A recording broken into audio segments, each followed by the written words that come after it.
আসসালামু আলাইকুম। বঙ্গ জননী টেলিভিশনের পক্ষ থেকে সবাইকে স্বাগতম। আপনাদের সাথে আছি আমি মোসাম্মত ও মিম আক্তার। দিনাজপুর মেডিকেল কলেজের ৩৯ শিক্ষার্থীকে বহিষ্কার। বিভিন্ন অভিযোগে এম আব্দুর রহিম মেডিকেল কলেজের প্রস্তাবিত দিনাজপুর মেডিকেল কলেজ ৩৯ শিক্ষার্থীকে সাময়িক বহিষ্কার করা হয়েছে। কলেজের অধ্যক্ষ অধ্যাপক ডা এ.এফ.এম নুরুল্লাহ স্বাক্ষরিত এক নোটিশে এই তথ্য জানানো হয়। স্থায়ী শাস্তির আদেশ না আসা পর্যন্ত অভিযুক্তদের ক্যাম্পাসের বাইরে অবস্থান করতে বলা হয়েছে।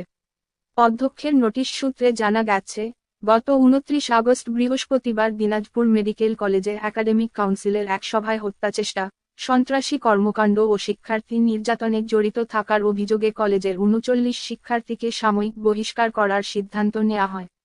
একই সঙ্গে তদন্ত কমিটির রিপোর্ট ও স্থায়ী শাস্তির আদেশ না আসা পর্যন্ত সাময়িকভাবে ক্যাম্পাস ও হোস্টেলে অবাঞ্ছিত ঘোষণা করা হয়। এ বিষয়ে জানতে চাইলে অধ্যক্ষ ডা এ.এফ.এম নুরুল্লাহ বলেন, মেডিসিন বিভাগের সহযোগী অধ্যাপক ডা শাহাব আহমেদকে প্রধান করে ৫ সদস্যের তদন্ত কমিটি গঠন করা হয়েছে। তদন্ত কমিটিকে ৭ কর্মদিবসের মধ্যে প্রতিবেদন জমা দিতে বলা হয়েছে। সেই আলোকে ব্যবস্থা নেওয়া হবে। এর আগ পর্যন্ত অভিযুক্তদের ক্যাম্পাসের বাইরে অবস্থান করতে বলা হয়েছে।